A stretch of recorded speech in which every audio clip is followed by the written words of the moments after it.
Hey, thanks for stopping by. Appreciate it. Tonight I decided to do something different with my videos. And 10 reasons why I'll never return to the Organization of Jehovah's Witnesses, aka Watchtower organization, Watchtower Bible Tract Society. Well, let's start off. I have a list of 10. I made notes of 10 reasons why I will never return to the cult of Jehovah's Witnesses. Number 1, Armageddon teaching. It's basically the teaching, not that they're a teaching of Armageddon, that's fine, but the idea that they're teaching, the Jehovah's Witness teaching, that the fact that billions of people that are not Jehovah's Witnesses will be destroyed in Armageddon for not being a Jehovah's Witness. And by no means is being just a Jehovah's Witness and get you through Armageddon. You have to be basically really super good in their eyes and great standing in their organization. Good standing. So that really kind of started with me even before I got baptized. It kind of just, I questioned whether to get baptized, but I ended up getting baptized because of that. Or not because of that, I just ended up getting baptized. But before I was baptized, I just thought that just the Armageddon teaching always bothered me. And how could it not, really, to anybody? Number 2, the idea of blood guilt or being blood guilty. Now, witnesses are thought that they are blood guilty to begin with because of warning people. They need to warn people of the oncoming slaughter of Armageddon, the incoming slaughter of Armageddon. So that it kind of ties in with number 1, but really not so much, but in a different way.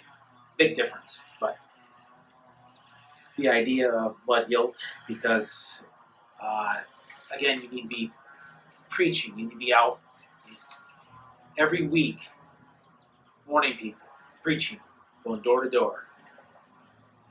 That would be really, that's just one of the reasons. Or being blood guilty from the standpoint of accident. Suppose you were completely had no fault. Someone died at the hands of you, and it was an accident, say a car accident or whatever. And it doesn't matter how it happened, but if you accidentally kill somebody, you are blood guilty, basically. And you have to hope in the mercy of Jehovah and Jesus. Which, But moving on. Number 3, teaching of works rather than grace. Now, that's the whole idea of the Organization of Jehovah's Witnesses can convince people that, well, since you're blood guilty and you need to work for your salvation and Armageddon's coming and you need to be warning people that you need to have works. And what better way than not just going door to door, but works to get prepared for the field service, get prepared for, works to prepare for the meetings, works to prepare for everything, rather than grace. The scriptures say you're saved by grace rather than works. It does mention works, but also it says that you're not to boast because you're saved by grace. But what better way than to have an organization keep people busy, tell people to be busy, having works after works after work after work in order to get saved. It's like they're earning salvation. They have to earn salvation when Christ it's a free gift. But again, the idea, like I say, it kind of ties in with number 1 and number 2. So you need to be busy. So what better way for the Organization of Jehovah's Witnesses to say, you need to do this, you need to do that, meetings, field service, preparing for meetings, comment at meetings, and just unbelievable amounts of works that they have to do as the Jehovah's Witnesses is ludicrous. Number 4, let's move on. Number 4, blood teaching. Now, there are scriptures in there, the Bible, that said abstain from blood. But however, it's really the scripture, I believe, and if you use your critical thinking skills, the scripture talks about not eating blood. Now, blood transfusions weren't around in the first century when Paul wrote his letter to, congregation? I don't know which congregation it was, but about Acts 15:29, or maybe not Acts 15:29, some scripture along the lines in Acts, it says not to eat blood, or it does say not to eat blood, or not to abstain from blood. Excuse me. But again, the scripture says not to eat blood. That's what it really boils down to. Number 5, moving ahead. Failed predictions, namely 1975. If you're a JW, you know somebody that's about that knows somebody that knows about 1975, and the overlapping generation.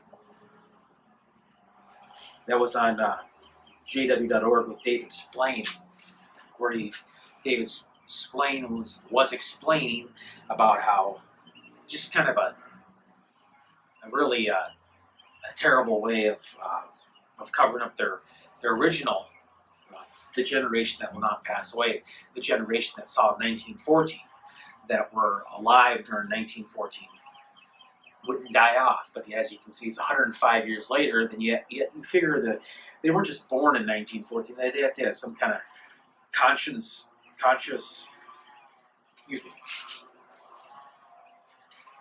They had to have some kind of awareness of 1914. They can't just be like born, say, 1912, 1913. I mean, they would have to be born, at least 1900 or something like that. I mean, that's open for debate. Who knows about that? But failed predictions at number 5. Number 6, just the overall lack of forgiveness. You think about, boy, you have to be on your, best behavior, which is fine. Having Christ-like conduct is good, and but not Pharisee conduct. Like the Pharisees.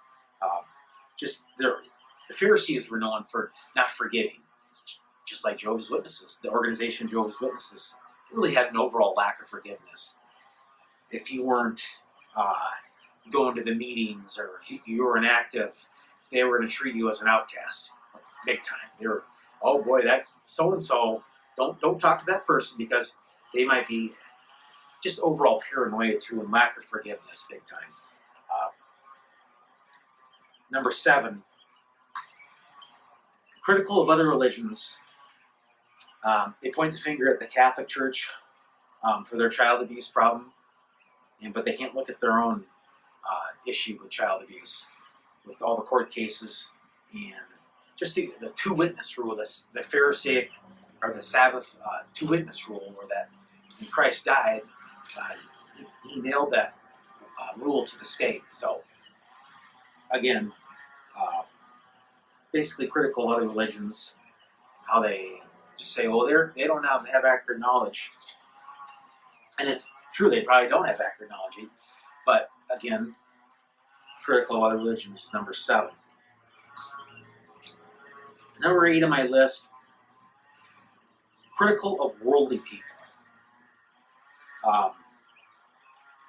Just anytime a worldly person, or someone who wasn't a Jehovah's Witness, did something, they said, well, that's just a worldly person. That just shows you they're wicked because they're worldly.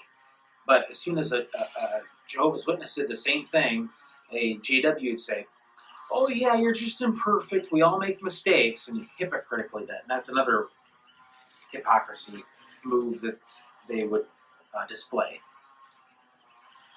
Number 9, PTSD. The meds that I take are for post-traumatic stress disorder. I'm not diagnosed with PTSD, but I I do take antidepressants, but I think I do have PTSD. Part of it was the Armageddon teaching and just being part of that religion basically has a. I'm fine now. I mean, if the Jehovah's Witnesses say they have the true faith and Armageddon would come tomorrow, then I'll be destroyed. I'm not worried about it. I know I'm going in a different direction there, but just saying. And other people as well taking antidepressants in that organization. They say they're the happiest people on earth, but yet there's a ton of people that take antidepressants because I talked to elders and they confirmed it that a lot of people in the congregations take antidepressants, which is sad because they're supposed to be the happiest people on earth.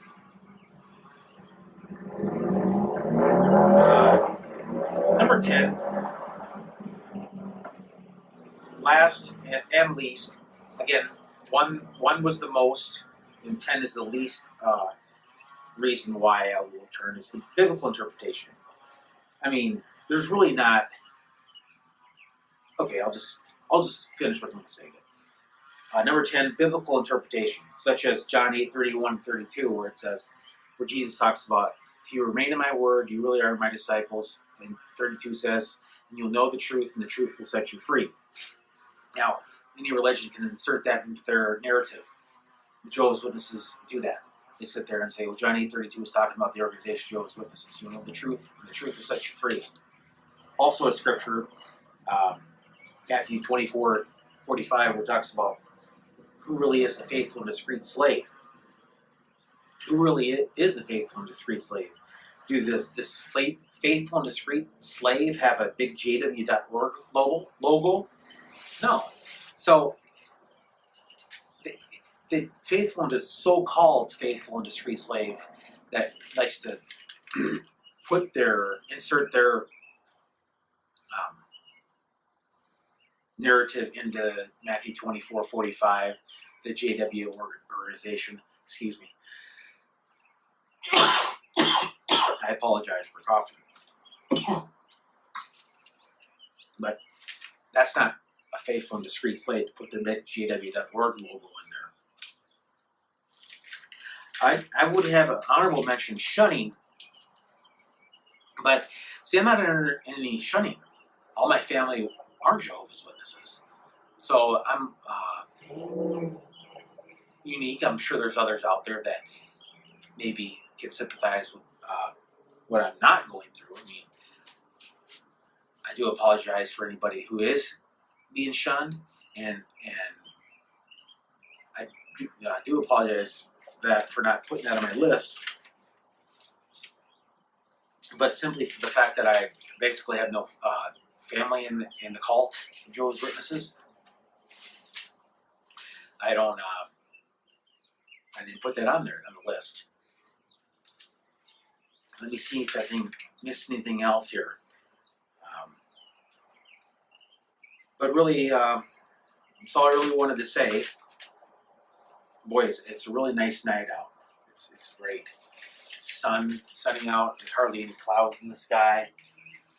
I decided to do this on my deck here. But again, thank you so much.